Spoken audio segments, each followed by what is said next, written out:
Nifty के put buyers या Nifty के शॉर्ट सेलर्स यहाँ पर बहुत चमकने वाले, क्योंकि यहाँ पर आ चुकी है चमकाने वाली खबर। अब वो क्या है, क्योंकि आज हम वेट कर रहे थे, आज आना था खबर हमारे इंडिया का सीपीआई डेटा, जो कि बहुत बहुत खराब आया है। और हो सकता है कि कल यहाँ पर जो है बड़ा गैप डाउन हमको देखने को मिले। और अगर कल नहीं होता है तो मैं आपको बताऊं, ये 2 दिन बहुत ही ज्यादा क्रिटिकल रहे, क्योंकि आपके सामने एक नेगेटिव न्यूज आ चुकी है। बहुत ही खराब ये डेटा आया है, एनालिस्ट के हिसाब से तो बहुत ही रद्दी डेटा आया है। इन्फ्लेशन इतना ज्यादा बढ़ चुका है, जस्ट कुछ 2-3 मिनट पहले की खबर है। मैं आपको दिखाता हूं क्या होने वाला है और क्या नहीं। लेकिन ये फंडामेंटली ये निफ्टी के लिए बिल्कुल भी अच्छा नहीं है। और आरबीआई गवर्नर की अभी आपने मीटिंग देखी होगी और 25 बेसिस पॉइंट अभी बढ़ाते हुए दिखे थे। अब उन्हें बहुत ज़्यादा यहाँ पर अपने स्टांस को चेंज करना पड़ेगा, क्योंकि यहाँ पर इन्फ्लेशन जो है वो बढ़ने वाला है और एक्चुअल में बढ़ चुका है। और आज ये डेटा आ गया, और कल यहाँ पर जो है, कल डाउ का यहाँ पर कहें यूएस का सीपीआई जो मेन इंपॉर्टेंट है, और जॉब डेटा आने के बाद वो बहुत ही ज़्यादा इंपॉर्टेंट रखने वाले। कल यहाँ पर जो है, आज अगर कुछ नहीं हुआ कल, तो ये समझिए मार्केट के लिए बहुत ही ज़्यादा नेगेटिव है। जो भी सोच रहे हैं वो पॉजिटिव, वो तो नेगेटिव है, क्योंकि आपका सीपीआई डेटा बदल गया है।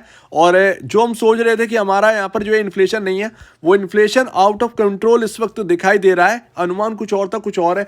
कल अगर यूएस के अंदर भी ऐसा ही हुआ, यूनाइटेड नेशंस के अंदर, माफ कीजिएगा, यूनाइटेड स्टेट्स के अंदर भी अगर ऐसे ही हुआ, तो अमेरिका में कल डाउ जो है ना, जॉब डेटा की वजह से तो ये चल नहीं पा रहा।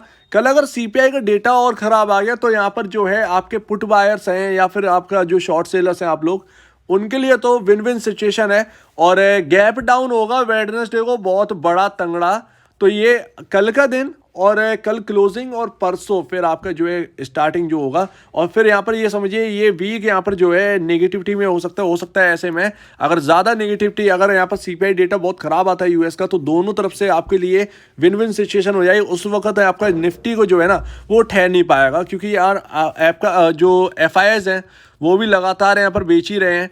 तो ये रहेगा आपका, तो विन विन सिचुएशन है। थर्सडे जो एक्सपायरी डे है वो वहाँ तक आप कहो कि 17,000 कुछ 200 या 300 तक चला जाए निफ्टी, इसमें कोई बड़ी बात नहीं है। वही आपका जो 700-800 दिख रहा है वो 200 तक, 500 पॉइंट की बड़ी गिरावट आपको देखने को मिल सकती है निफ्टी के अंदर। ये है आपका इन्फ्लेशन डेटा। इंडिया का सीपीआई जो डेटा आया है, जो कि कोर, कल यूएस का आना है सीपीआई का, वो बहुत इंपॉर्टेंट, तो हमारा भी इंपॉर्टेंट होगा। हम कोई बाहर के नहीं है, हमारा मार्केट है, तो हमारा भी इंपॉर्टेंट होगा, राइट। तो जनवरी का यहाँ पर जो है ईयर ऑन ईयर बेसिस पर 6.52% निकल के आया है। 5.72% था पिछले साल इसी जनवरी के महीने में, तो समझ गए ना आप, फरवरी चल रहा है तो। और यहाँ पर जो है आपका जो एक एस्टिमेट लगाया था एनालिस्ट ने, वो 5.90% का था। बहुत एनालिस्ट मान के चल रहे थे 6.12% का आएगा, लेकिन आया निकल के 6.52%। तो यानी कि रिटेल महंगाई बहुत महंगी है। और यहाँ पर आपका इसका इफेक्ट जो है ना वो बैंकिंग पर पड़ेगा, इसके साथ साथ यहाँ पर आरबीआई पर पड़ेगा बहुत तगड़ा असर, क्योंकि यहाँ पर 6.52% की रिटेल इन्फ्लेशन निकल के आया, जो कि बिल्कुल भी अच्छा नहीं है। वापस से ये घूमने लगा है, इसका मतलब ये समझ रहे हैं ना, इस खबर का मतलब समझिए, तब आपको समझ में आया। और इसका बड़ा असर आपको देखने को मिल सकता है मार्केट की तेजी पर। एक्चुअल में इस डेटा ने लगा दिया है ब्रेक, तो आप तैयार हो जाइए। हर यहाँ पर जो है आपका जो 2-3 दिन जो है ना वो पैनिक में रहने वाला है। अगर कल यूएस का डेटा भी खराब आ गया तो बिल्कुल पैनिक रहने वाला है। कितना पैनिक होगा ये पता नहीं, उनके वहाँ पर तो बहुत ज़्यादा कुछ कह दिया है। वहाँ पर जो फेड के जो बाकी के जो चेयरमैन हैं कहें या फिर जो उनके सहयोगी लोग हैं, उन्होंने कहा है कि मार्केट बहुत ज़्यादा ऑप्टिमिस्टिक हो गया है कि रेट कट आने वाला है, इस साल तो कुछ नहीं होने वाला है, समझ रहे हैं ना। तो यूएस के अंदर कब हालात बदल जाएंगे आपको पता भी नहीं लगेगा, और वो बेकार में चले जाएंगे, समझ रहे हैं ना आप। तो यहाँ पर ये हाल है, और वहाँ की महंगाई दर को कंट्रोल करना बहुत ज़रूरी है। और यहाँ पर ख़त्म करते हैं अपनी बात को, ज़्यादा कुछ बात नहीं करेंगे। बस यहाँ पर जो न्यूज़ थी, एक न्यूज़ पर भी काम करना होता है हम लोगों को, तो ट्रेडर्स को न्यूज़ के लिए बहुत तगड़ा वो चाहिए होता है, और ये आपके सामने न्यूज़ रही है।